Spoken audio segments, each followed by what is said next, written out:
All right, welcome to the Tuesday live stream. We're live right now with Dr. Sean McDowell, and let me explain to you what this video is going to be all about. I really like taking important issues that relate to the truth of Christianity and covering them in much more detail than you generally can find online. And that's what we're going to do tonight. We're going to dig into this detail of how the persecution or martyrdom of the apostles weighs in on the resurrection of Christ, but we're going to do it from a specific angle.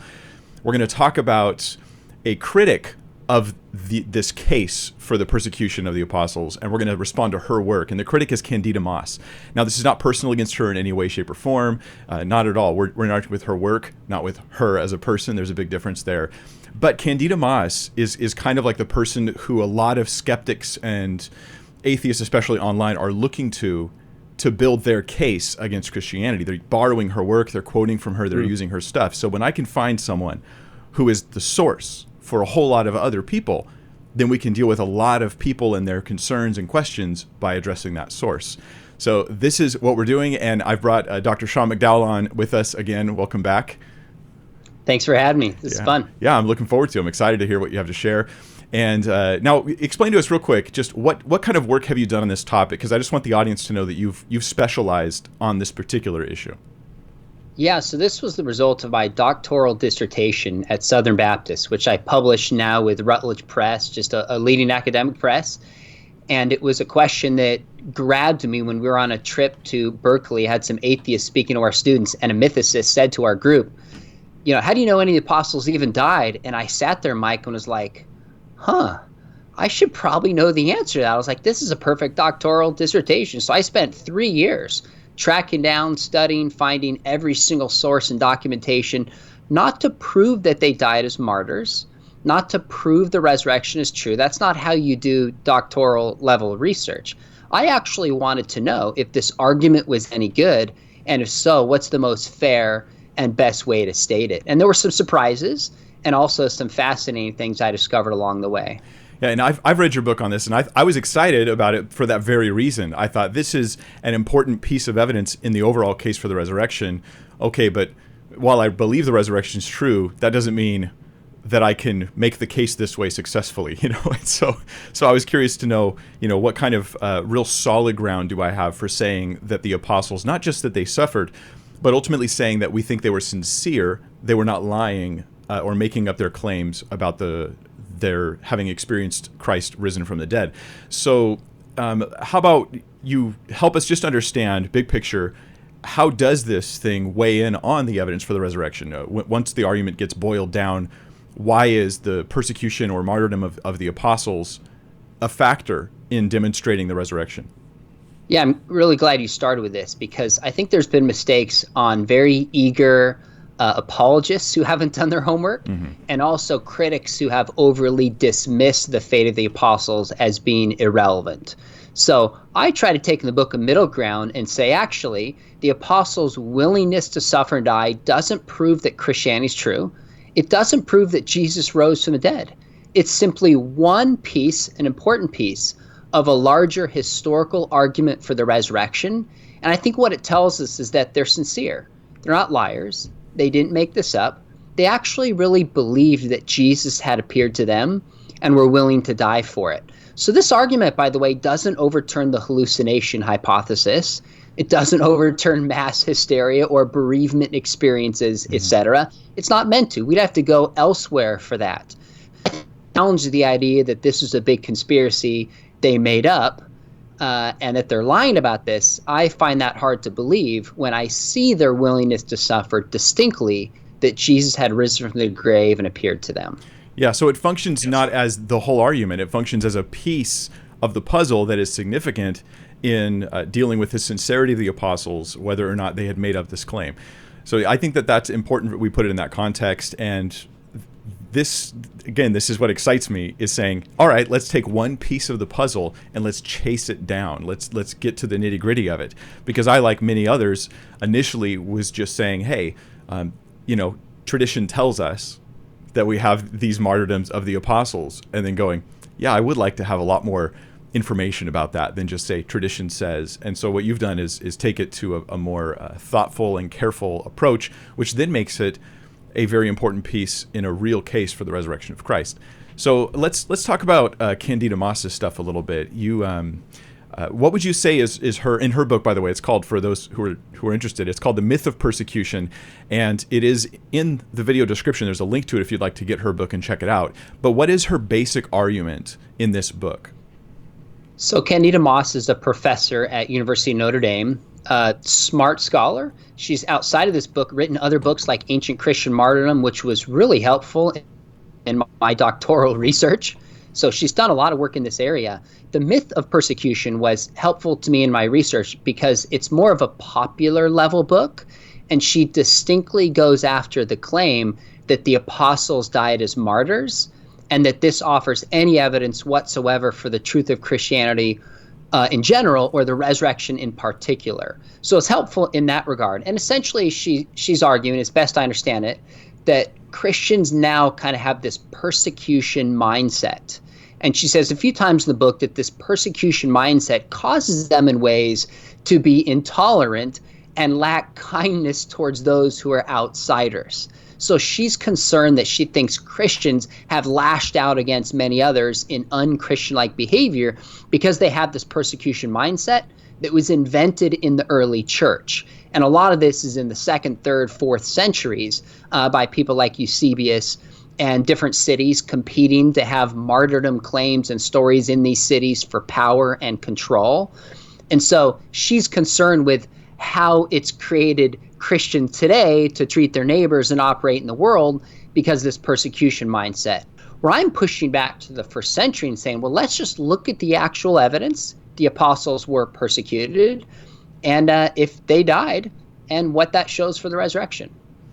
Yeah, so in a sense, Christians could have a persecution complex even right now, but the question is, how does this relate to these early 1st century accounts before this stuff seems to have been developing?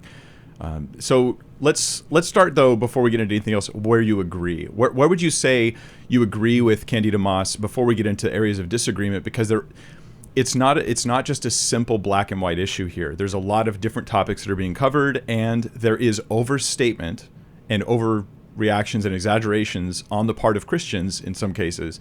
So what are the things you'd like to say you agree with her on?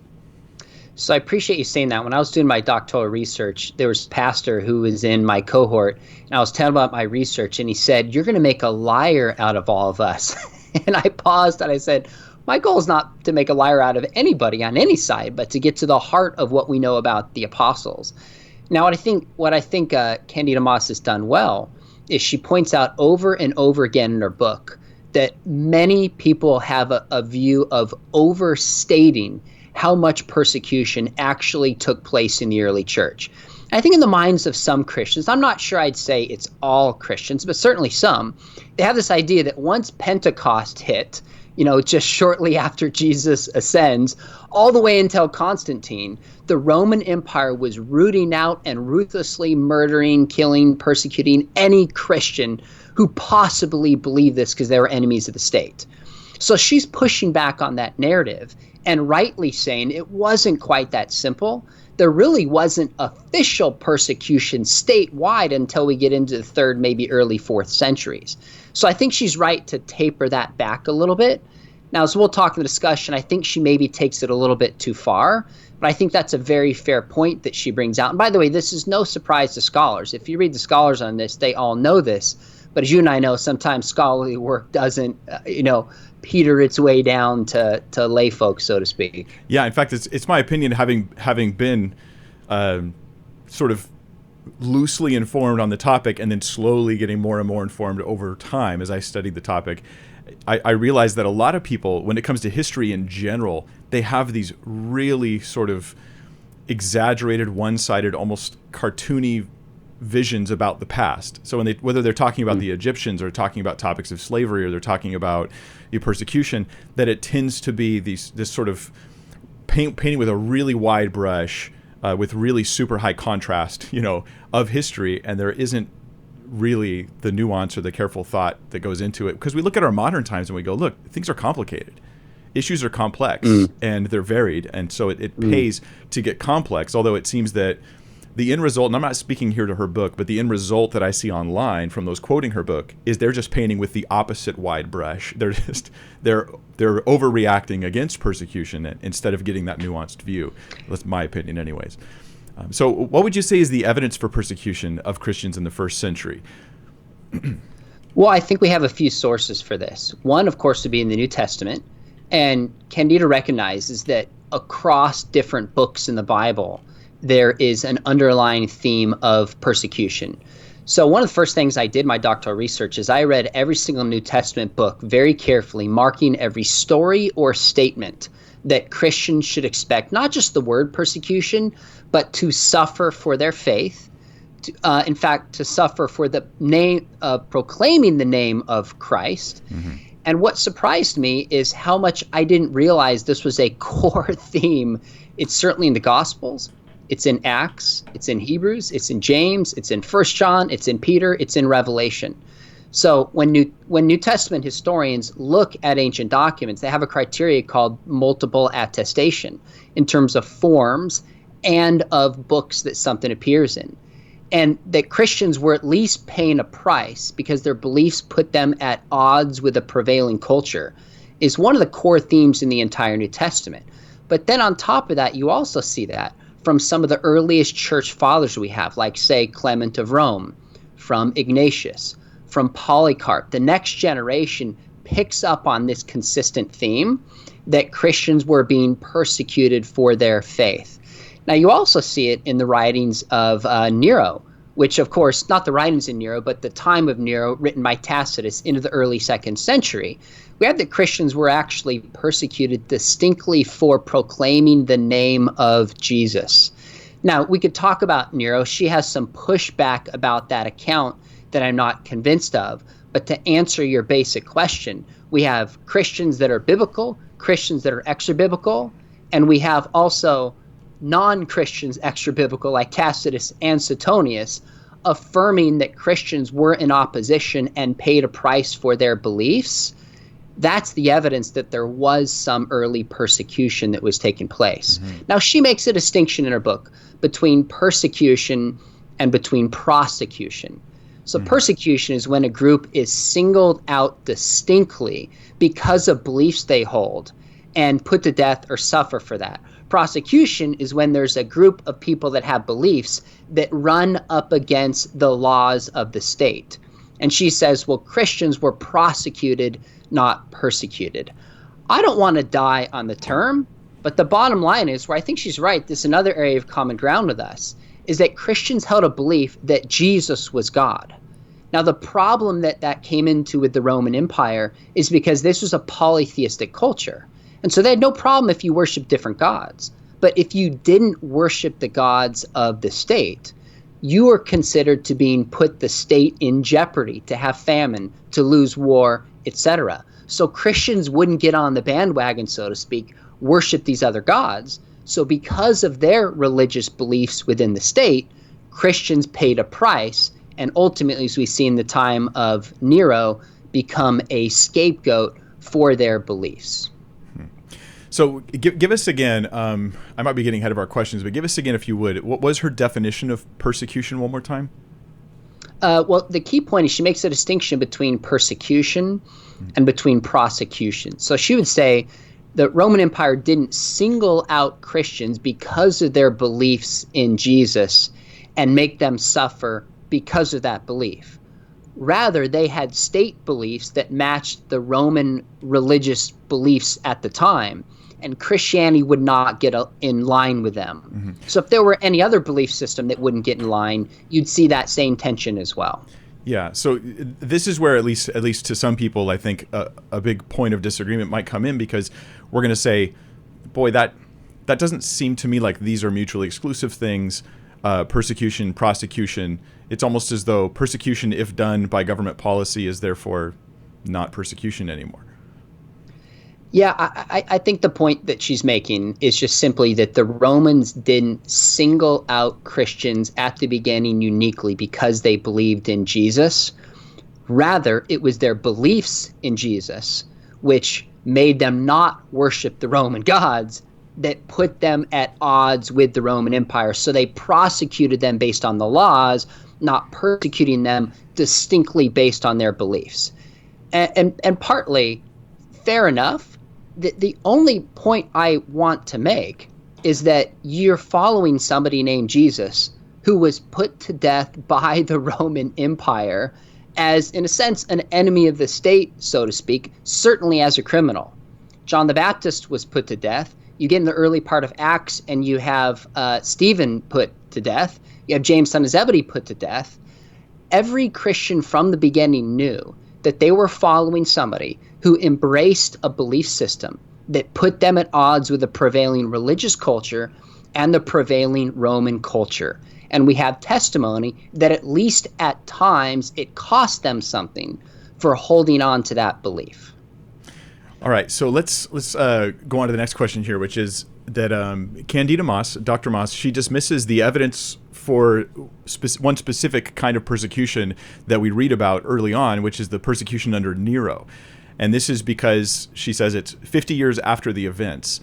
So what are your opinions on that?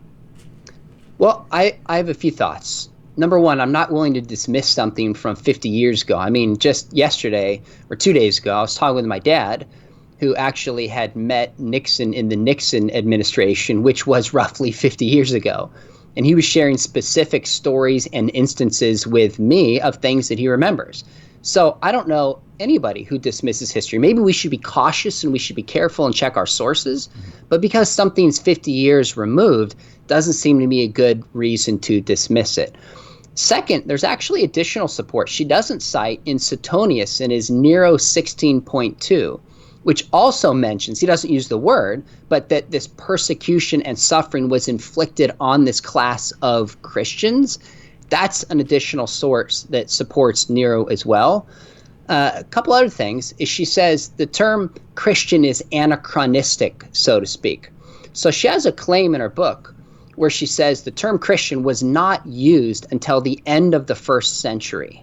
And so therefore, when Tacitus is writing this about and used the term Christian, since the term wasn't used, they didn't really exist as a group, and clearly they were not persecuting them as a group.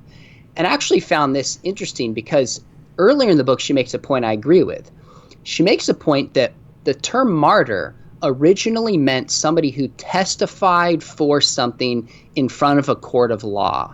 Only into the 2nd century does it actually become to die for confessing the Christian faith.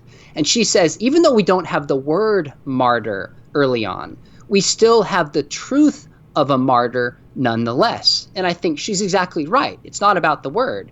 Yet when it comes to Christians under the time of Nero, she says they weren't called Christians till the end of the 1st century, therefore the group doesn't exist.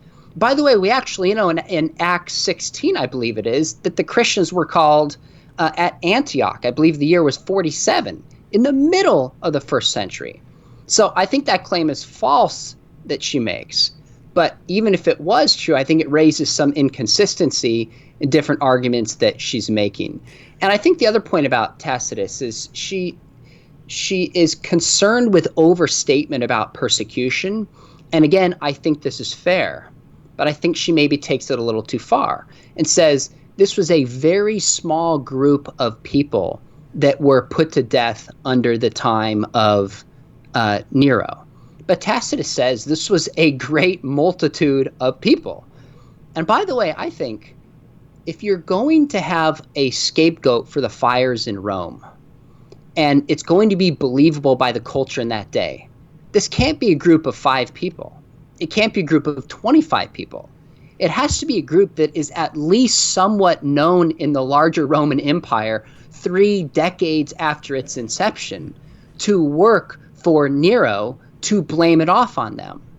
So I think she's dismissing Tacitus too quickly because it doesn't play into the narrative that she wants to tell, that there really was no persecution of any significance in the early church. Mm-hmm. And I read, briefly I'll mention, I read a short article by Dr. Michael Heiser on this exact point, and his concern was that he thinks that scholars make this mistake a lot and he mentioned that he thinks Dr. Moss is making it, where they act as though the first record, the first written account of a word, is the beginning of the use of the term, and that alone is a problem in and of itself. We should suggest that if it's in writing, there's a good reason to think that it was already in use before it was written down.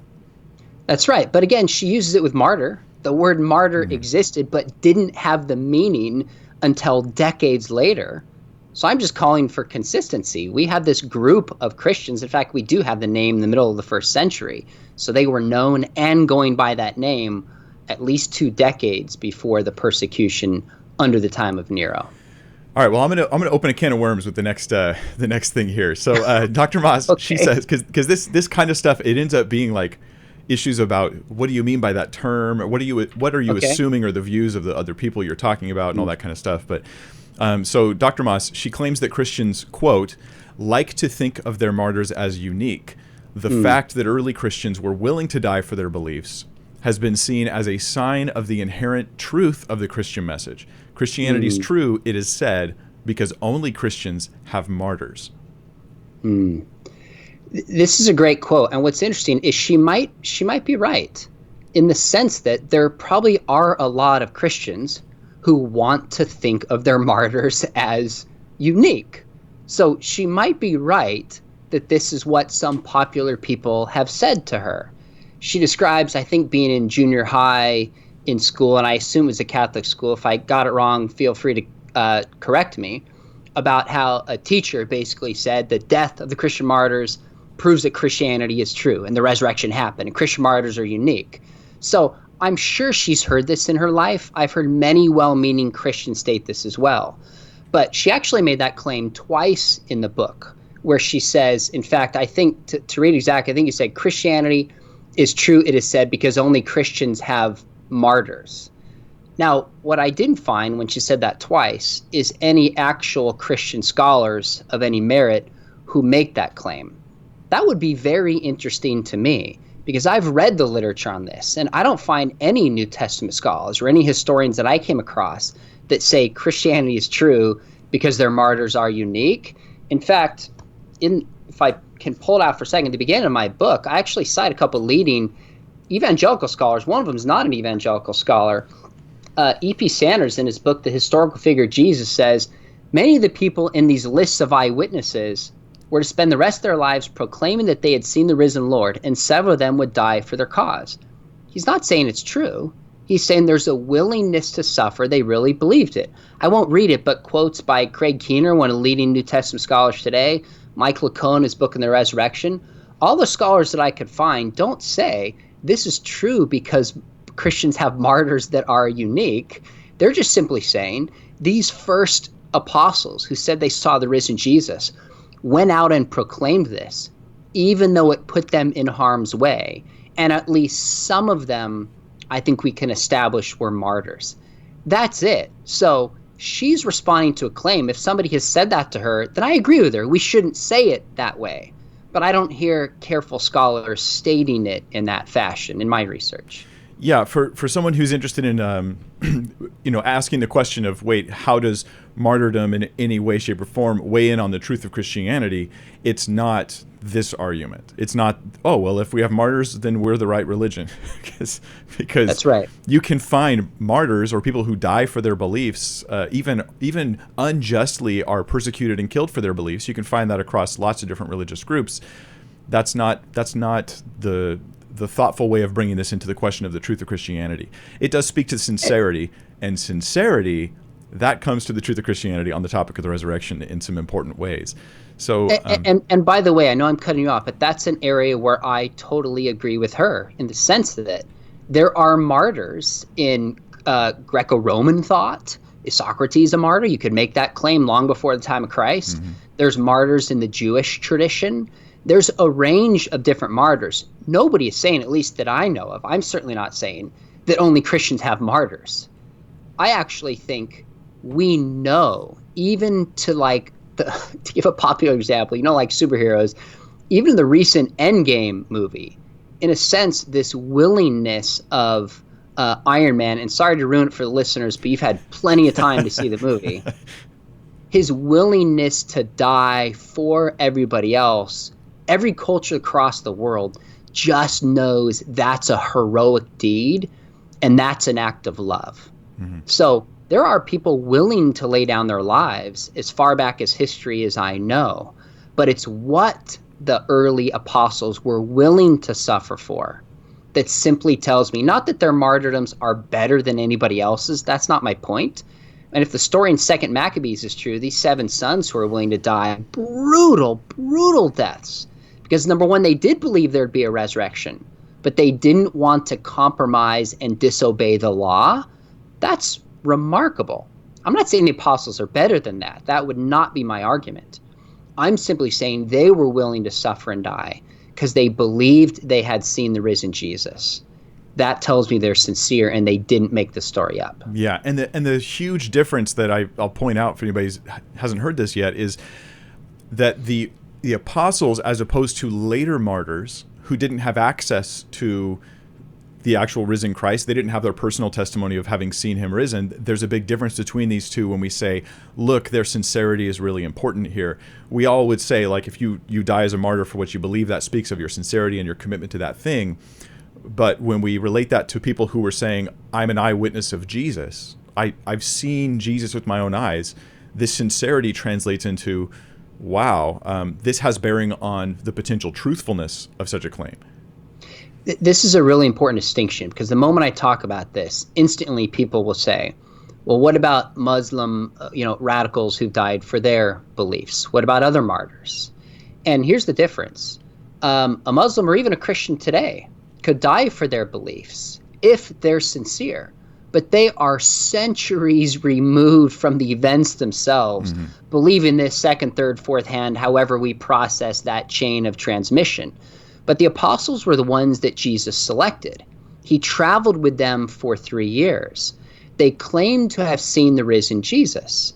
And the earliest records we have, this is why in my book, one of the first chapters I go into, I say the earliest testimony we have in 1 Corinthians 15, which I would argue is 3 to 5 years from the death of Jesus, basically says Jesus died, buried, rose on the 3rd day, appeared to his apostles. If you read Acts, the speeches over and over again, you have tied the apostles say Jesus died, he was buried, rose on the 3rd day, and we are witnesses of this. You see it in the Gospels, the rest of the writings of Paul, the early church fathers. You don't see any Christian faith apart from the resurrection until you get into the mid-2nd century or later.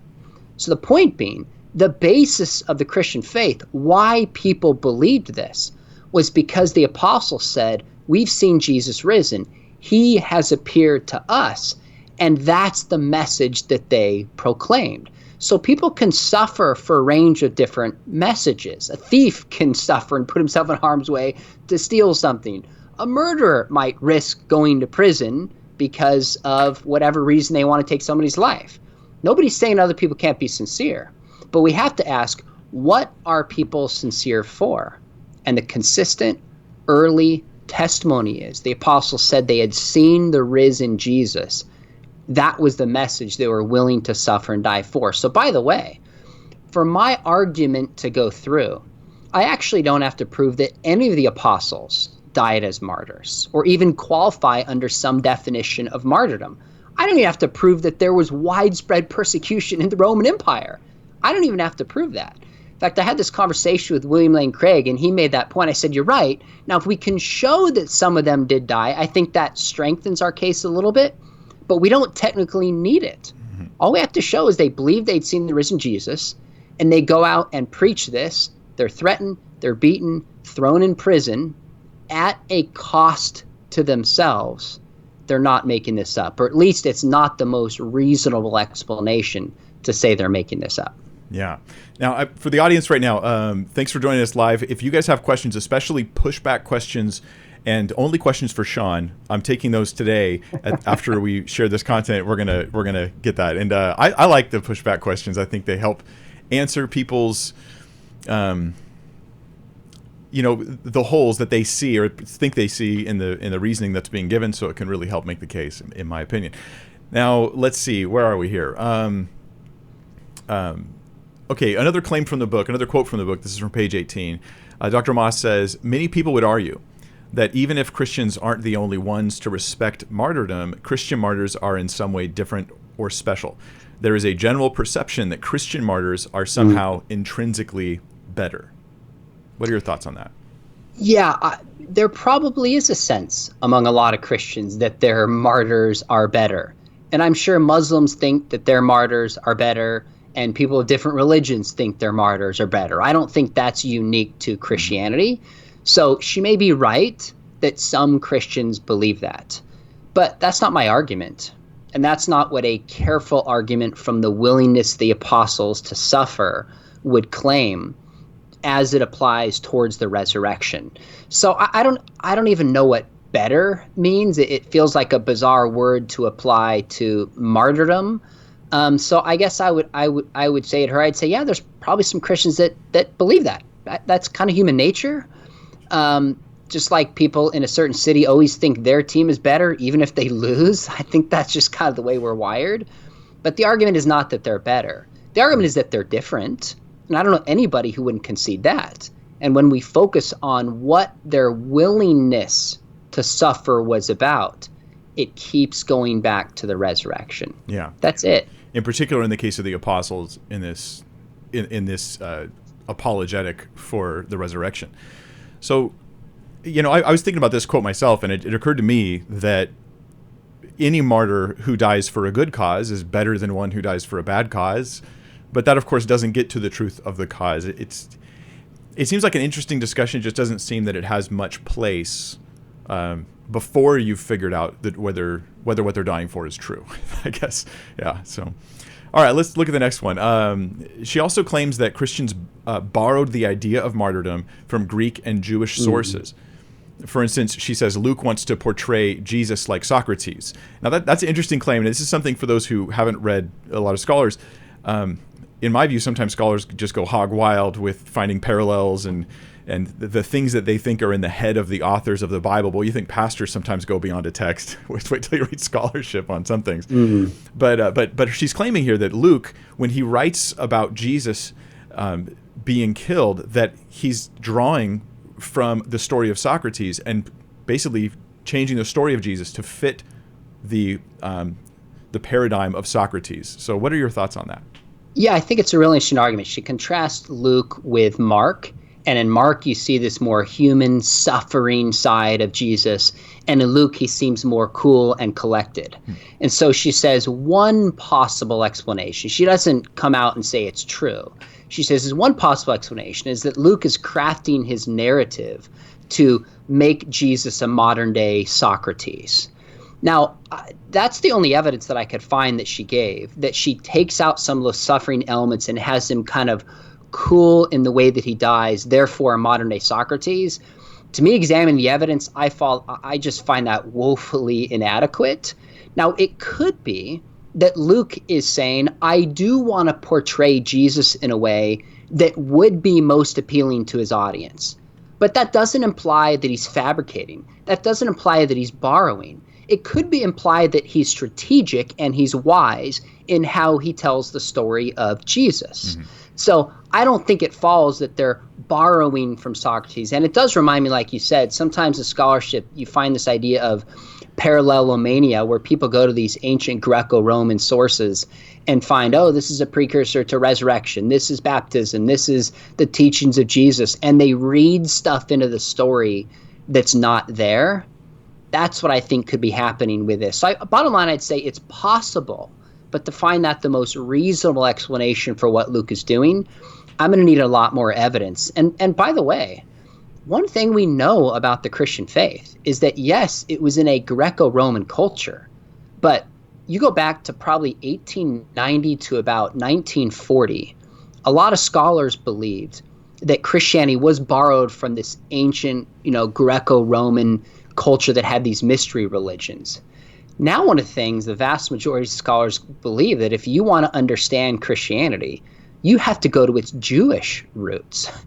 And all we have to do is look in the Old Testament and see that this idea of suffering and being a prophet who it cost them something is clearly what we see in the life of Jesus. But with that said, there are certain elements in the life of Jesus that were unexpected to the Jewish audience. And this is not because they got from the Greco-Roman culture. The idea that the Messiah would die and be crucified shamefully, if they were trying to tell the story to make him a modern-day Socrates, they would have gotten rid of the crucifixion. That was the most shameful way anybody could die. But not only that the Messiah would be God and the Messiah would resurrect. These are novel ideas that certainly weren't borrowed from, Plato did not believe in this idea of resurrection. You left the body behind and your soul went up into heaven. So maybe at best he's showing that Jesus is in control because Luke wants to appeal to wider sentiments in the Greco-Roman culture at that time. But that doesn't imply deception. It doesn't imply that they concocted the narrative borrowing from Socrates. And I would argue that some of the things left in there are just like Paul says, it's to the Greeks and the Jews, it's an insult and it's a stumbling block. If they were just concocting this story to make it fit the culture of the time, they would have gone a lot further with the person of Jesus.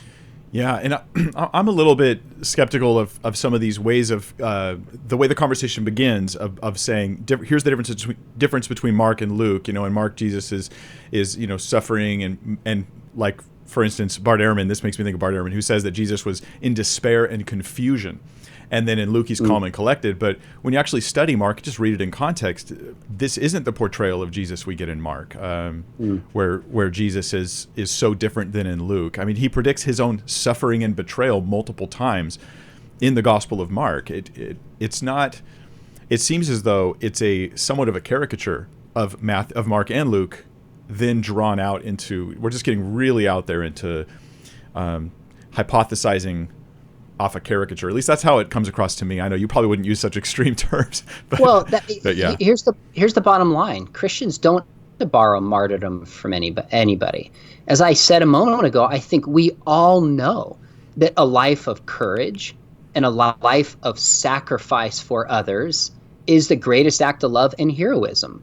I mean, that's a trans-cultural. It might be expressed a little bit differently across cultures. I get that. But the sense of sacrifice, even if there's differences of how Jesus died and Socrates died, bottom line, this idea of sacrifice, we just know and resonate that with human beings.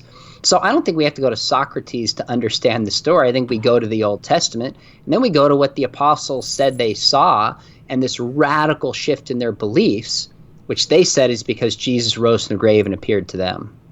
All right, let's talk a little bit about Stephen. Here's my cat if anybody's interested. She's kind of cramping my style at the moment. I will share it because I've been getting a lot of requests actually for the cat cam, and my cat has not been sitting in the chair next to me, but today she is. So everybody can. Well, what was that? That was something from an old stream. All right, there's our little cat cam for the people who are just like begging for it in the chat, and the rest are just rolling their eyes, which is fine. I get a lot of that from my wife anyway. There she is. That's Moxie. The other one was Mika. All right, but back on topic. If you guys have maybe need a little bit more background before we progress further, we're going to talk about Stephen in the book of Acts in a second. But I just want to say, maybe you could just catch us up. We're talking about early church martyrs, the apostles in particular, is who we care about the most in this case. Who would you say are the ones we have the strongest case for their suffering and likely martyrdom, historically speaking? So when I was deciding how to do my dissertation, I had to pick who I was going to study. Obviously the 12. And then I decided James and Paul because of their influence in the early church, because they both wrote at least one book in the New Testament, and because there's early attestation that they saw the risen Jesus. So I didn't track down stories of Mark or stories of, say, Barnabas, etc., even though those legends are out there centuries removed. Now, of the 12, I actually would conclude that we only have two of what I would call, on a historical probability scale, a high level of confidence died as martyrs. Mm-hmm. I think that's Peter and then James, the son of Zebedee. I think Thomas and Andrew, you could make a case that they're at least more probable than not, but the evidence is thinner and it's later and it's not near as strong. Now, I think also James, the brother of Jesus, and Paul, we have good early corroboration. They were willing to suffer and die for their belief they had seen the risen Jesus and could qualify if we're careful about the definition of a martyr. So really, if that's 14, we have 4 high degree of confidence, 2 more probable than not, arguably, and some scholars are more sanguine than I am, some scholars are more critical than I am, and then the rest, to be honest, it's really hard to know. And this is what Candida points out. In the 4th century, she says, and I agree with this, in the 4th century, you see this wild just divorce from history and these complete novels and stories showing up. So with Barnabas, him being skimmed alive, the earliest I could find was like the turn of the 6th century. That doesn't mean it's false, but what historical confidence can we have in that? So I graded those as just as plausible as not. It's really hard to know when history ends and fiction begins. Mm-hmm. So it's not as though that there's a case against their martyrdom. It's just hard to piece together a case for it. There's a lot of empty space when we look at history and we try to say what happened. Sometimes we say, well, I don't know. But the ones that we can be the most confident of. I'm sorry. Go ahead and respond to that. Well, I was going to say, with some of the apostles, there are differing claims about how they died. And then with Philip and with, I believe it's Matthew or Matthias, I'm getting it confused in my mind like the early church fathers did. Philip and one of the M's, there's also, it's like a 3rd or 4th century tradition that they died a natural death. Mm-hmm. So there are some of these competing late traditions. Mm-hmm. And I think what's going on, and Candida points this out, is you have these cities that are kind of competing for power and authority. And if you can have a martyr, an apostle that died as a martyr in your city, that gives you authority and power in that time. So I don't doubt some of the points that she brings in the 3rd, 4th, 5th century. This kind of fictionalizing was taking place. That's not germane to the argument that I'm making when we go back to the 1st century, the willingness of the apostles to suffer and die because they believed they had seen the risen Jesus. Those fictional accounts don't take away from what we know in the earliest record. Yeah, important point to make. And it's also relevant to me that the individuals who you have the highest probability of their suffering and eventual martyrdom are also the ones who are the most important in the case for the resurrection. These are our key witnesses in particular. Paul, James, Peter, these guys are really important in that historical case for the resurrection, and coincidentally, we have the strongest reason to support their sincerity. Yeah, this is a really interesting point, because when you look at the list of the apostles, typically when you look at Matthew, Mark, and John, Matthew, Mark, and Luke, you have the first of John, and then in the middle you have like Thomas, you have Matthew, and kind of Barnabas. And then you have Matthias, although he comes later, Judas, son of Alphaeus. You have these 3rd-tier apostles at the end. And it turns out in that first tier we have the best evidence, although questions about John remain. In the middle tier we have moderate evidence. In the last tier we have almost no evidence, interestingly enough. So Peter, who's cited more than any other apostle, he's consistently the leader of the apostles, he's most outspoken. We have within the living memory, which scholar Marcus Bockmuehl would say is by the end of the 2nd century, a tradition that's passed down that still is not so far removed that it's, totally hearsay. It's within the 3rd generation of the apostles, their generation, those that come after, and the 3rd. We have 10 sources of varying strength that consistently agree and tell the story that Peter died as a martyr. Now, Candida pushes back and says that some of these sources don't say that he was executed. Like, for example, Clement of Rome, who writes probably about 95 to 97 AD, says he doesn't describe that he was executed. And she's right about that. But the context is very clear that both Peter and Paul suffer to the point of death. In fact, Bart Ehrman wrote, he said a tradition was well known at that time that Peter and Paul both died as martyrs, and he uses that word. So how he died is actually secondary. I don't think Peter was crucified upside down. In fact, I've come to think even more recently, he probably wasn't even crucified. But that doesn't matter for my research. And you also have in the 1st century for Peter, you have in John 21, where Jesus says to Peter, you will be taken where you do not want to go. Your hands will be tied. And basically he's saying, just as I was the shepherd, now you will be the good shepherd who will also lay down your life for your flock. And then, of course, in English translation, they didn't have parentheses in Greek. It says this was to indicate the way that he would die. And again, Bart Ehrman he says there was a tradition that was known that John is writing on, that Peter died as a martyr, and he uses that word. So that's two sources. And that story is consistent into the 2nd century, to the end of the 2nd century and beyond. There's no other story that I could find remotely early about Peter. So it's early, it's consistent, a range of different sources. It sure seems to me we have good historical ground to conclude that Peter died as a martyr. Yeah, which again, that's pretty significant stuff.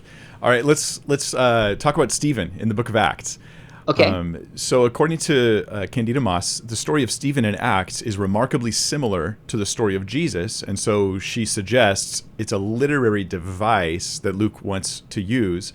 Okay. And he wants us to see Stephen's death like Jesus' death. Okay, so Stephen is the first person who's distinctly martyred in the early chapters in Acts. So he was not a part of my larger case. And she's right that there are some scholars who, if you look at the story of Stephen, it seems to really mirror the story of Jesus. It's very, very close in terms of the way that he dies. So her takeaway is this was concocted to show that any Christian who believed this would also die and suffer in the same way as Jesus. So she is skeptical of this account of Stephen because it feels like it's being invented and there's just narration added to it to make it look like the story of Jesus. Now, I would take a little bit of issue with that, but let me concede that, fine. But what's interesting is if you go to Acts 12:2, just a few chapters later, we now have the execution of James, the son of Zebedee, by Herod. All those details are missing. None of them are there. In fact, in his massive multi-volume careful commentary on the book of Acts, Craig Keener says it just reads like a straightforward execution account. So you can't have it both ways. You can't dismiss Stephen because it feels like it's made up to sound like Jesus, but then dismiss James when it's the exact opposite and very straightforward. Now, I do think it's important, and she argues in her book, she says the distinction between politics and religion was not black and white in that culture. And she's right, there's an overlap there. There's an overlap, so Herod wants to seize control, so there's a political element of why he has James put to death. But there's also a religious element. And my only point is James knew exactly what he was doing. That during the ministry of Jesus, Herod, the Herod at that time, was pushing back and resisting them and trying to put Jesus to death. So if they keep preaching this name of Jesus, yes, there's a political component, but James is a leader in the church, intentionally proclaiming a message in Jerusalem, putting himself in harm's way. So whether we want to call him a martyr or not is somewhat secondary to me. But that sure tells me James isn't making this up. I don't think Luke is inventing this story the way he reports the narrative itself in a straightforward fashion. That tells me we have good reason to trust this account. Now, I would say not quite as strong as Peter and Paul, because it primarily relies upon one early source. But I do think we have good reason to take that account as certainly more likely historical than not. All right, let's look at another quote from her book. This is from page 137. And Dr. Moss says, the problem here is that our sources for these events are the stuff of legend, not history. The fact of the matter is that we don't know how any of the apostles died, much less whether they were martyred. There are 15 different versions of the deaths of the apostles, Peter and Paul, that were written before the end of the 6th century. What are your thoughts on that? So the works that she cites primarily in the myth of persecution are these Acts of Peter, Acts of Paul, Acts of Thecla, and these are earliest mid-2nd century into the 3rd, 4th, 5th centuries beyond. And these are legendary accounts. I mean, they have stories of I think it's Paul baptizing a lion, when John has these bed bugs and he commands them outside of his room and around his bed. I think Peter raises a tuna fish from the dead, if I remember correctly. I mean, these are fanciful, novels that are told. So she dismisses all of these accounts and says we don't know the apostles died as martyrs because they appear in these. And I would say, well, first off, those are not written as historical events in the sense they're not trying to tell us history like, say, Eusebius does. But they tell these narratives around a known historical core that cannot be completely dismissed. Now, the difficulty is, how do we pull out what's history versus what's legend? And I'm not going to pretend that's easy, but my point would be, I don't want to just dismiss those as being completely legendary. I think they have a basis of historical core, but even more importantly, if we get rid of all of those, at least for Peter and Paul, James the son of Zebedee, and James the brother of Jesus, and possibly a certain account of Philip and other apostles, but that's much later, we have these non-apocryphal sources, a range of sources. In fact, James, the brother of Jesus, we actually have early Christian sources. We have Josephus, a Jewish source.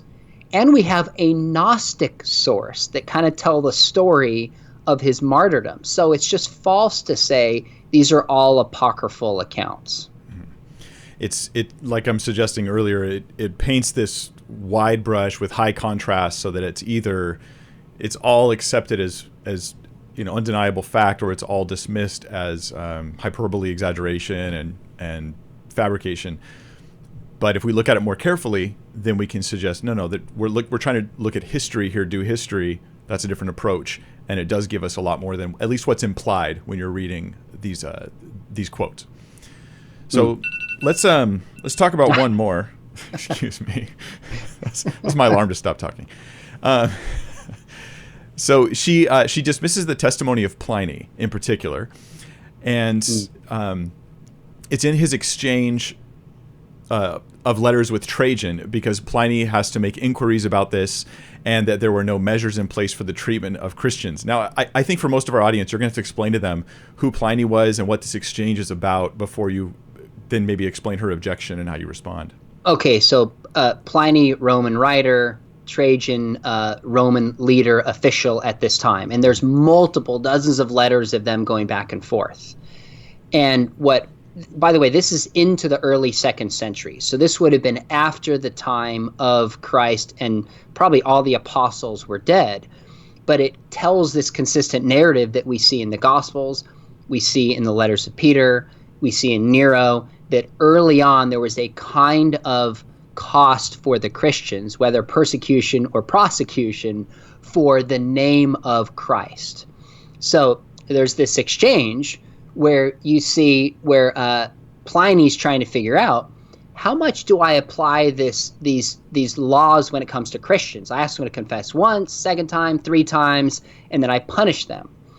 And her take is, because Pliny doesn't know exactly how to do this, and he has to write a letter to Trajan, it means there was no policy in place at that time for the mistreatment of Christians based upon the name.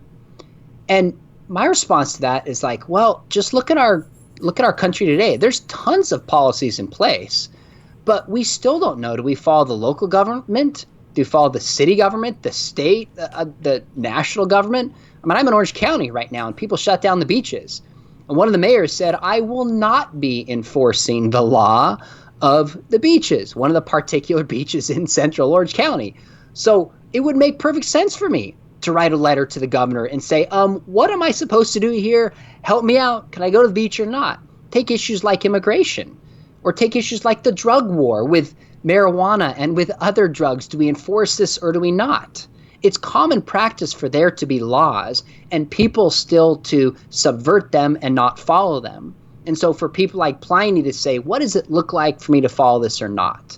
So that's why I think she raised an interesting point, but I'm not convinced that it overturns this account in Pliny that frankly just supports this continual narrative that we have this tension between the beliefs of early Christians costing them something for proclaiming the name of Christ. Yeah, and the actual letters between Pliny and Trajan are really interesting to read. I mean, Pliny was one of the governors. I forget where he was the governor right now. Do you happen to remember?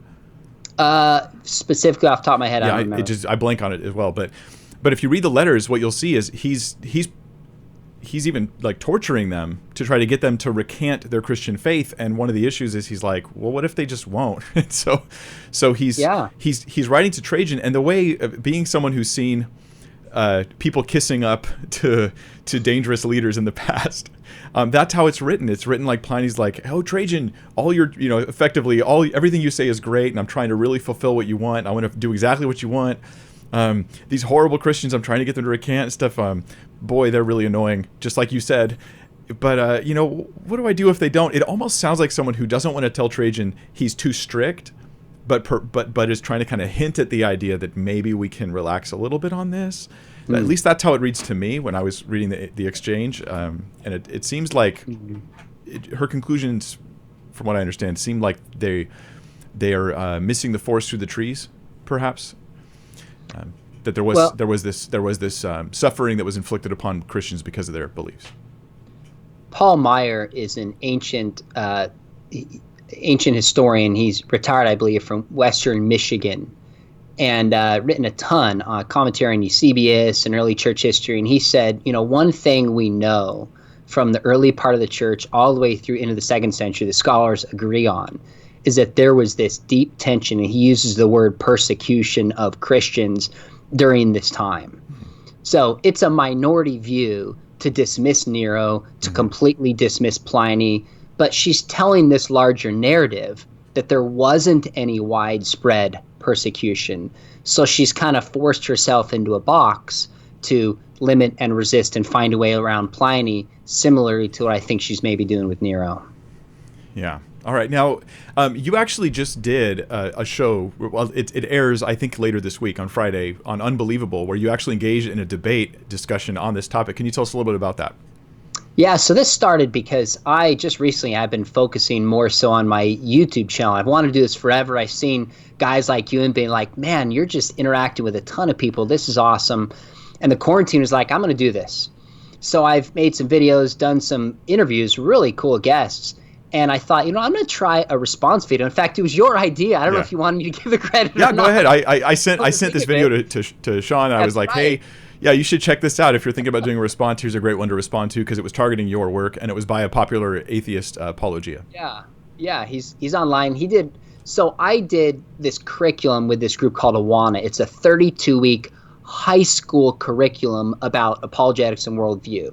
So if I remember, it's like a 7 or 8 minute video. I'm acting out getting arrested, describing the deaths of the apostles. So obviously, if you take a scholarly text and teach it to students, it's not inaccurate, but you just have to find a way to teach it in a way that they understand and they grasp. So he took my popular video and kind of spliced it up and responded point by point in 20 minutes. And at your request, I'm like, you know what? I'm going to respond to this, because he actually took my idea seriously, which I appreciate. A lot of people have dismissed different ideas of mine over the years without even taking the time to read it. And so I did a response to it. And then all these people online are like, hey, someone called it like biologia versus apologia, and made this image, and people are inviting us in. And so Justin Brierly, good friend at Unbelievable, was like, hey, would you guys have a conversation? So it wasn't a formal debate. It does come out Friday. And I thought it was really lively. I mean, he asked some questions, and I tried to just respectfully push back and say, okay, wait a minute, you got to think about this. And it was a great exchange. He's a nice fellow. He's thoughtful. And I think people watching that will at least see when it's done and say, okay, here's where they differ. And they can make up their own minds what they think is actually compelling. Yeah, and that's important. Maybe you could talk to us a little bit about this, because a lot of times those of us who are outside scholarship, we think scholars think, and there's like a ... fill in the blank on pick the topic on the resurrection of Christ or on the Bible. Yeah. But in reality, especially the more I read scholarship, I think scholarship is as big of a mess as anything else is, of disagreeing opinions. And the value of scholarship is really in helping you chase down the points of disagreement in a discussion, not just telling you what to think about things. But what would you say about the nature of scholarship being united or divided on these topics? Oh, gosh. So that's a big question. I think there's a perception about scholarship and peer-reviewed research that it's objective and there's not agendas, and people test things, put forward hypotheses, and the strongest argument stands, and there's not politics or egos involved. Well, nothing could be further from the truth. In fact, I read a book, I believe he's agnostic, years ago. It's called The Trouble with Physics. And the author argued that there was so much pressure among people to adopt string theory that it compromises research, affects positions that people take. And he really believed that it had corrupted physics. I was like, that's interesting because that's not my realm. Yeah. Well, I don't think New Testament studies are corrupted in that sense. But you do have people that sometimes if you can come up with a novel interpretation that nobody's thought of before and defend it, you get attention to that, you get published. Now, ultimately, I think over time, good scholarship wins out. But scholars are human beings like everybody else. And, so you really gotta, I guess I'd say when you hear somebody say most scholars believe, you gotta probe a little bit more deeply than that and say, what do they believe? Why do they believe it? How do you know most scholars actually believe that? Mm-hmm. Are these the scholars in the very field that we're talking about? And a lot of times, as I've probed that back to its source, have found very different information than I was led to believe, on a more popular level. Mm-hmm. Yeah, it's getting into the weeds. Every time I get into an issue and decide to really read scholarship on different sides of a topic, I'm like, this is going to take a while. It's not as simple as we'd like it to be when we're trying to just explain something briefly to people. You could still explain things briefly, but sometimes you have to go into the weeds to come back out with clarity, and it takes time. Yeah. So we're going to go to some of the questions from the audience right now. Okay. But I want to mention, before we do that, your YouTube channel, which is, what's the name of your YouTube channel? Actually, it's just Dr. Sean McDowell is the thumb I have for it. But we've officially partnered with Biola Apologetics. So if you enjoy this stuff on your show, I've got interviews actually tomorrow with Peter Gurry. He wrote the book Myths and Mistakes in New Testament Textual Criticism. That'll be interesting. And really walking through some of the mistakes both I think Ehrman makes and popular apologists have made. Got interviews with Os Guinness coming up, Stephen Meyer, Randy Alcorn. Have a pretty cool list. And then we post 1 or 2 other videos a week, whether response videos or just apologetic worldview kinds of videos. Great. Well, I will, once we're done, I'll put a link to your channel. I should have done it already, but I'll put a link to your channel in the video description here, and you guys are welcome to check that out. He's going to have more content coming out in the future than he has in the past, and I think that a lot of my audience will be interested in that. So, Purple Pill Philosophy has a question. Okay. Okay, that's not exactly a question. Hold on.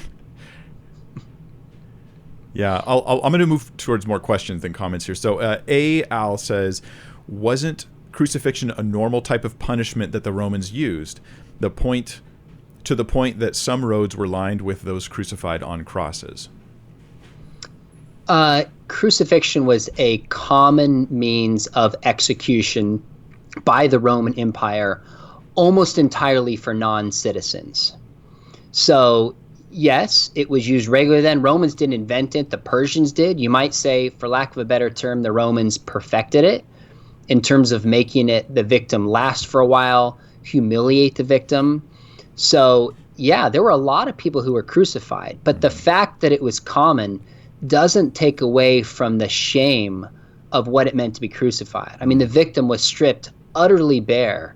And the whole goal when crucifying somebody was they did it in a public place, like this questioner said along the road, to make an example, do not stand against the Roman Empire. They were intimidating and showing what would happen if you question the powers that be. But we miss this sometimes in Western culture, how we don't have an honor-shame culture. In fact, I just this past week interviewed Abdu Murray, who wrote a book, Seeing Jesus from the East. And described that when we see the honor-shame culture of Jesus, we read the New Testament very differently. And in Western culture, we talk about truth, truth, truth. In Eastern cultures, sometimes truth can be compromised, although they wouldn't use that word, because the higher value is honor for the family. So, yes, crucifixion may have been popular, but it was the most shameful death imaginable, especially at that time. Yeah, I was reading on crucifixion, and they were saying that, and I can't remember his name right now. It's the guy on crucifixion, the scholar. Martin Hengel? Hengel, his book on crucifixion, and he was saying that in ancient writings, the authors would avoid even using the word crucifixion. They would call it like the extreme punishment or something, because it was just the way we avoid using certain terms. Like, he didn't die, he passed away, or he's not with us anymore, because it's just like, oh, that's just hard to say. It was really a big deal to you, to your family, to everybody. Yeah, people wouldn't wear crosses around like we do as jewelry. It just would never have crossed their mind in that fact. Yeah, but man, it just drives home the radicalness of the Christian message, the offense of it, the apparent irrationality of it to those who didn't understand it. The message of the cross is foolishness to the Gentiles. This is what Paul wrote. So and by the way, Candida talks about that in the book. She says, when Jesus says, pick up your cross and follow me, a lot of Protestants will say, oh, my cross is my neighbor is loud or my boss is really like strict. Mm-hmm. No, she got it right when she says that meant be prepared to die on behalf of Jesus. Yeah. Now, this wasn't a call to military action. Mm-hmm. It was a call to lay down your life and to love people. Yeah. So those who take this call to martyrdom for power in the way she's concerned are abusing what Jesus actually taught. Okay, here's an interesting question for you. This is from Black Tuesday Films, who says, hey, Mike and Sean, keep up the good work. I was curious, does the majority of New Testament scholarship accept Dr. Moss's claims, or is it only online atheists? Thanks for everything. It depends on what is meant by Dr. Moss's claims. So if you mean, do the majority of scholars accept her view? And I mean, I could almost read it here to make sure I get it right. She says it all through the book. Yeah, go ahead and read it if you like. Might take me a second here. It says, let me see if I can find this. All through the book, the basic idea being, okay, here she says, the historical evidence does not support the theory that Christians were constantly persecuted in the early church. And I think she's right about that. Yeah, especially if you say constantly universally persecuted. Yeah, I don't know if she had the word universally in there. I didn't mean to add that. No, I added that. I was just thinking. That, you did? Okay, I didn't want to misquote But that's, I think, what some people do have in their mind that we would say shouldn't. Yeah. Yes, I think insofar as that premise, scholars would agree with that. Mm-hmm. But there's a lot of things in her book scholars would not agree with. Her complete dismissal of the persecution in the New Testament, Nero, through Pliny. I think the vast majority of scholars would put a lot more confidence in Tacitus than she does. So, yes, on some things, but no on others. There you go. Okay, Ryan Tanner, who is one of my mods, has a question. I would love to hear Dr. McDowell's opinion on the early church, think Athanasius, the view of desiring and actively seeking martyrdom.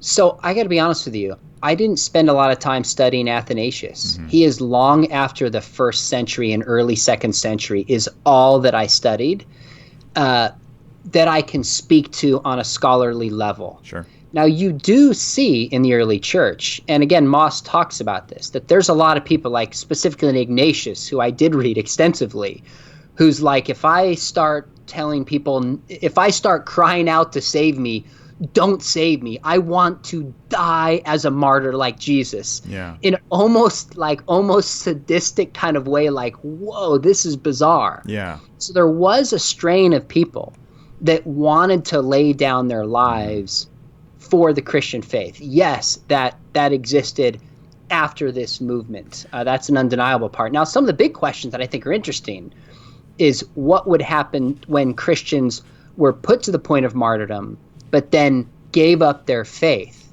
and didn't actually go through with it. There's debates in the early church. Could they be allowed back into the fold? Yeah. And here's a point that I would make, is that she pushes back and says, we don't have any record of the apostles being told that they could give up their beliefs at the point of death. Thus, they don't qualify as martyrs. Now, I would say two things to that. Number one, I think the apostles willingly put themselves in harm's way, knowing what could happen based on what happened to Jesus and their leaders, so they still could qualify as a martyr, even if they're not given this last-minute chance to recant. In fact, in 2016, it was in France, this Catholic priest, I think 3 or 4 radical Muslims came in and slit his throat while he was delivering communion. And what's fascinating about this story is there's no record he was given an opportunity to recant. But the press, Christians, including the Pope, and Muslims all labeled him a martyr because he was acting out his faith and killed in that fashion. So that's where I would differ with Moss a little bit. But I'd also add on top of that, back to the point that was asked in this question, is if there were any apostles who recanted their belief, if that actually happened, they said, no, I don't believe one of the 12, both Christians and critics like Celsus would have reason to cite this against the Christian faith. Christians would, because they'd say, look, Matthias bailed on his faith at the moment, therefore it settles this theological question that you can still be in the fold. Or critics would say, no, Judas, son of Alphaeus, didn't, if there was even a story about it. And if he's one of the 12 and didn't go through the martyrdom, it undermines it. So I concede that there is no historical account of them recanting from friends or foes. That is an argument from silence, but I would argue it's an argument from silence with some teeth. Yeah, because there's reason to expect to see it there, which gives it the teeth. Yeah. Now, this is interesting because I know I've heard from some skeptics online as well that this is like really important, that we know that they had the chance to recant their views before they died. And the reason why they say it's important is because you can't really say they were totally sincere unless we know they had that opportunity to say, okay, I take it back, and then now I can live. Now, what would you say as, in addition to what you've already said, as a case for the sincerity of the apostles, whether or not they had the chance to recant at the last moment? I think the answer to that is they all knew exactly what they were signing up for. Jesus said when he sends them out, I think it's in Matthew 10, you will be taken before governors. You'll be taken before kings. This will cost you something. Some of you will die for this. Follow my lead. Look what happened to Stephen. Look what happened to John the Baptist. This was a martyrdom movement. And in our culture, sometimes it's hard for us to grasp because it still doesn't really cost us to believe anything today, at least in the West, in America. It does in some places, say in the Middle East. So we think, oh, they could just believe it and go on with their lives. Well, it changed things radically for them, putting themselves at odds with the religious community, put themselves at odds with the Roman Empire. So especially the apostles who'd said they'd seen the risen Jesus knew full well what they were getting into as they keep proclaiming this message. I mean, just read the beginning of Acts. They're threatened, they're beaten, they're thrown in prison. So whether or not we use that strict criteria, which I would not accept to define something distinctly as a martyr, they still know full well that they're not into this for like power or money or for like lust or the ladies, the typical reason that men might get into a movement like this. None of those kind of motivations apply. They're putting themselves in harm's way because they believe Jesus rose from the grave. Minimally, that tells me they're not inventing this story. Yeah, so we have them suffering during the time of their lives at various points while they're preaching these things. We have them aware. They show awareness that this may cost them their lives, and they are commending others that they should be willing to die for this because they're eyewitnesses. I mean, these are all. So if it was a surprise and they just suddenly, unexpectedly, someone just kills them because they're Christians, you might not weigh that towards their sincerity. But with the expectation and the experiences of suffering, it's a whole different story. Yeah, or if they died by like a heart attack or someone robbed their home, completely divorced from the message they were proclaiming. Yeah. But at least the records we have is their suffering and the death of both James, etc., is tied to their public proclamation. Okay, here's a request, and if you don't have something on this, it's okay, but Todd Leibovitz says, can Dr. McDowell go into more detail about Moss's rebuttal, Moss's rebuttal to the Nero account regarding Christian persecution? So Moss has a few ways that she dismisses the Nero account. One is that the record we have is 50 years removed, so we can't trust it. That's one reason, or at least we should be skeptical of the 50-year gap. And to me, we know a lot of things from 50 years ago. There's people alive from events 50 years ago, including my father. We were just this week talking events from 50 years ago. And I have no reason to question his testimony on these things. That's one point that she makes. A second point that she makes is that the term Christian that's used in Tacitus is anachronistic. So it would have been used in the early 2nd century when he wrote this, but would not have been used during the time of Nero, say in the mid-60s, because the term Christian was not used till the end of the 1st century. Well, 2 points. Number one, even if they don't use the word, you could still have Christians then by another name, whatever you call them. Yeah. And she concedes that with the point of martyrdom. But second, in the book of Acts, we have Christians being called, we have the followers of Jesus being called Christians at Antioch, which I believe is around 47, a half century before she says this, and at least 2 decades before the time of Nero. I think the other criticism that she gives is that it was very few, a really small number. And Tacitus describes it as a great multitude. Mm-hmm. And as I said earlier, for the Christians to operate as a scapegoat, because it was believed that Nero had burned a huge amount of Rome down, he's scapegoating the Christians.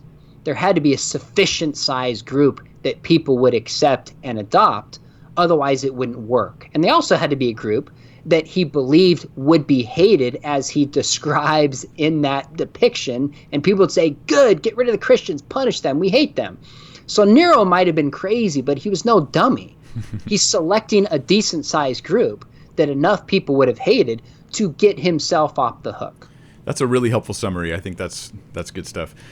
All right, we have another question from Finding Truth, who says, what sources are there to support the martyrdom of the rest of the disciples that were not mentioned in the Bible as being killed for the faith? This is maybe kind of a broad question. What would your thought be on that? Yeah, so this is where Moss and I actually do agree. So I would say once you get outside of Peter and Paul and both James, again, possibly Andrew or Thomas, there's a little bit of 2nd century into 3rd century documents that might have a grain of historicity to them. Might. Mm-hmm. When you get to the rest of the apostles, Bartholomew, you get to Thaddeus, you get to Matthew. These are 3rd, 4th, 5th century accounts that are in these writings that are called apocryphal writings. You can actually read them online. There's good translations online at certain sites that are reliable.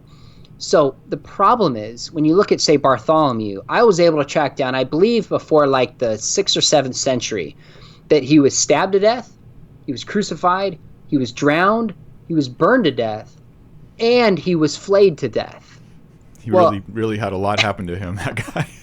Either he had a really bad day, or maybe one of those is true, or maybe they're all made up. I don't think we can know with confidence what happened to Bartholomew, historically speaking. Yeah. So a lot of these other apostles, if you just search like the Acts of, there's Acts of Matthias, there's Acts of these different apostles, 3rd, 4th, 5th century, and then later accounts in that, you can read some of these fictional novels that I agree with Moss were probably entirely made up once you get to the 4th century. Yeah. Now, however, it's good to differentiate the specific accounts of the martyrdom of these individuals versus a general case for suffering persecution or a hostile environment experienced by the original apostles. That's a whole different ball of wax, right? Yes. And, and by the way, we actually have at least 2 or 3 other early accounts that don't name the specific apostles. But like in the letters of Polycarp writes in the middle of the 2nd century.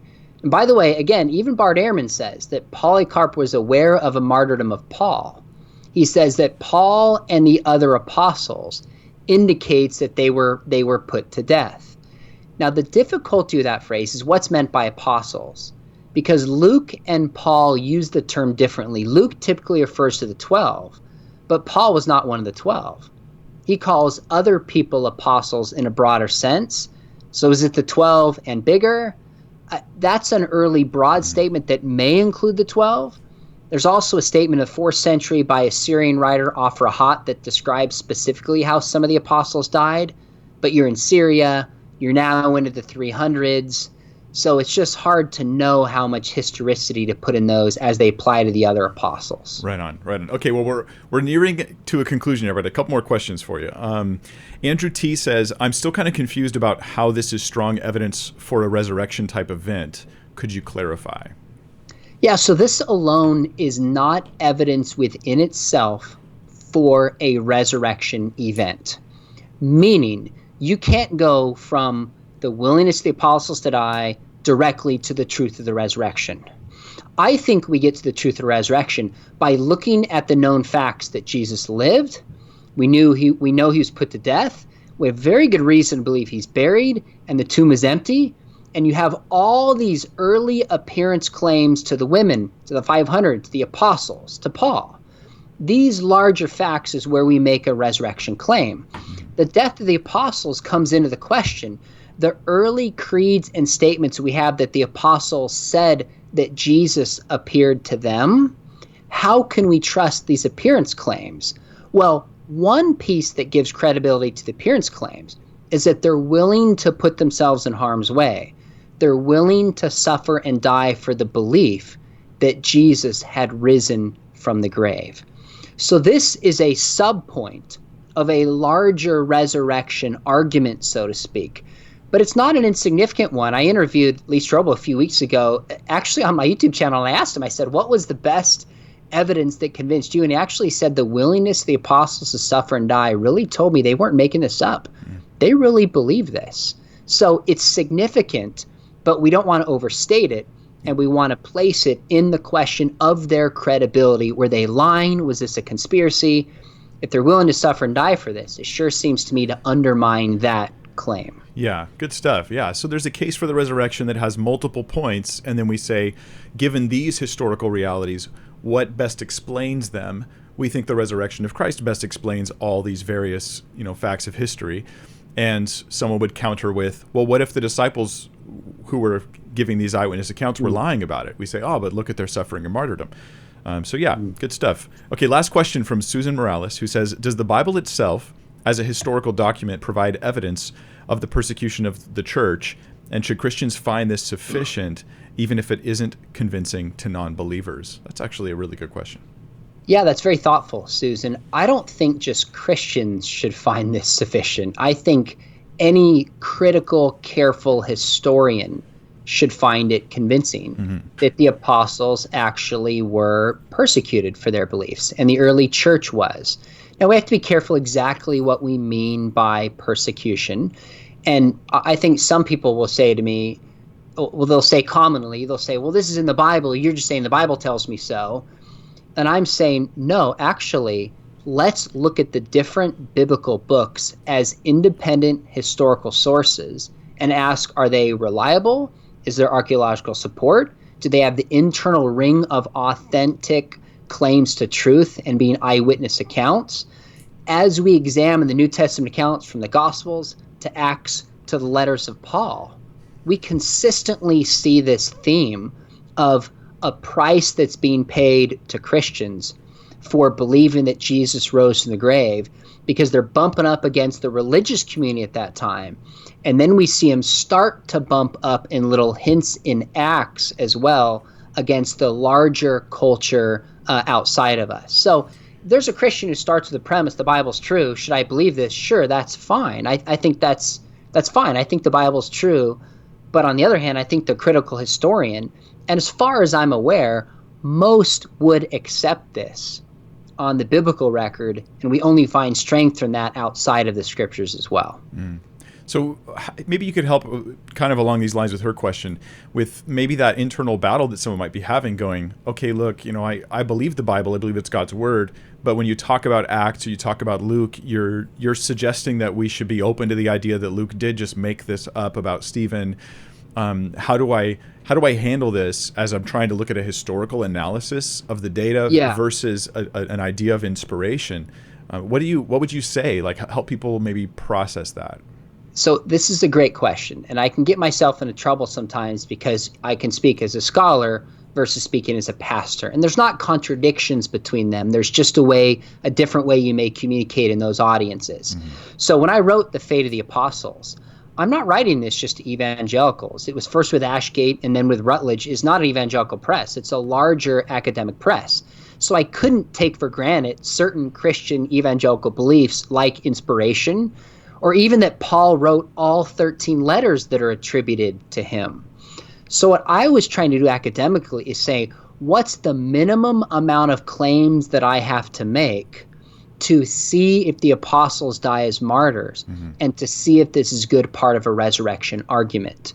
So I actually even point towards 2 Timothy 4. Now, I believe 2 Timothy was actually written by Paul, and it's inspired, but a significant majority of scholars do not consider it one of the actual Pauline letters. They accept 7 letters. Okay, fine. So I make the argument in the book. I say we have one of two options. When you look at 2 Timothy chapter 4, he says, I'm being poured out like a drink offering, which is a way of saying I'm suffering so much and my life is being taken from me. Now, either Paul writes this because his suffering is so severe and he knows his life is coming to an end as a result of it, or Paul didn't write it and it's non-Pauline, but whoever wrote it knew the tradition was so strong about Paul that they had to insert those words on his lips or nobody would believe it. Either way, we have reason to believe there's a strong tradition at that time that Paul deeply suffered for his beliefs and it ended up costing him his life. So sometimes, to your questioner, when I'm talking in the scholarly world, I will operate under certain principles that scholarship operates on, because you cannot just bring Christian faith beliefs into that sphere. Doesn't mean I don't hold them. It simply means I'm saying, fine, these are the rules you operate from. Even given those rules, we can still advance a case for the apostles. So a lot of the research is, in one sense, kind of hypothetical for me, saying, hey, fine, we'll assume critical scholarship is true. We still really have good reason to believe that Paul died as a martyr nonetheless. Yeah, and I think that this is a challenge for a lot of people who are dealing with these topics, and it's a natural thing. One thing that helps me a little bit is to think, okay, well, when you put on historian glasses, they can only see certain things, just like when you put on, when you grab a metal detector, it can only discover certain things. And I wouldn't say the things it can't discover don't exist. And in the same sense, that when the historian's doing historical analysis, what they can piece together, that doesn't mean that inspiration shouldn't weigh into this. But it does mean that in this discipline, they're filtering that out as a way of sort of refining the discipline. And I think that it is potentially a can of worms for people to get into and do it. But yeah, I think processing this is a challenge. Part of it, if I can jump in, and Candida holds a different view of an inerrancy, I assume, so she raises questions with Stephen. None of my case rests upon the martyrdom of Stephen or inerrancy. So for the sake of discussion and scholarship, I just concede it. Doesn't mean I don't have a defense or criticism of that point, but for the sake of what we're talking about, it's just not necessary and would be a side trail. Yeah, and if I was trying to prove, the resurrection of Christ, you do it through historical analysis. I don't want to have to also prove the inspiration of Scripture unless that's somehow part of my case for the resurrection in that environment. But it doesn't mean I don't hold those truths or wouldn't want to convince someone of them. I think proving the inspiration of Scripture would be a wonderful apologetic approach to bringing people to Christ. So, all right, well, Sean, there was something else. What was it? Oh, yeah, your book, which is $10,000, because it's from an academic press. Basically, their books cost lots of money, and that was something you didn't even know when you were writing it that was going to be. I didn't. Yeah, but if people have a hard time getting it through Amazon or something, you mentioned another option for them. Well, I summed up the research in the updated version of Evidence That Demands a Verdict that I helped my father update. So there's a chapter in there that is concise, that has all the references, and you could go get that and then track down some of the sources and read them online yourself and come to your own conclusions. So that would be a place to start.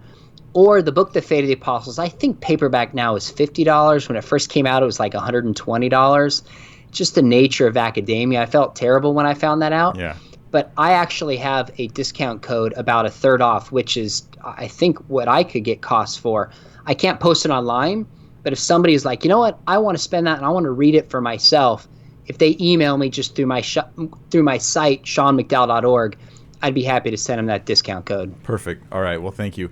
Any parting words for people? Anything you want to share before you head out? Oh, I just say I really enjoyed this. If you really want to get to the bottom of this yourself, read the Fate of the Apostles and read the Myth of Persecution next to themselves, and read them carefully, read them with an open mind, and come to your own conclusions. Good stuff. Good stuff. And Sean is open to dialogue. If there's people out there that are informed on the topic and they want to have a dialogue with Sean, he's at least potentially open if you're not, a total jerk. Thanks for setting me up like that now officially. You got it. Potentially open. I know there's everybody and their grandma might try to take advantage of that. That's not the point. But informed, maybe scholars in particular, that would be great. All right. Well, God bless you guys. Thanks so much for joining. I don't know what my next video upload is going to be, but watch my channel, subscribe, click the little bell and all that so you guys can be informed. Still working on finishing up the study on marriage, remarriage, and divorce. It's been nice. I'm in the triple digits in the number of hours I'm spending researching and studying on this topic to go into every conceivable related issue, and it's been a blessing. I enjoy it, but I think that the end result is going to hopefully be very fruitful for the church. So that's about all we got for tonight. God bless you guys. Thank you.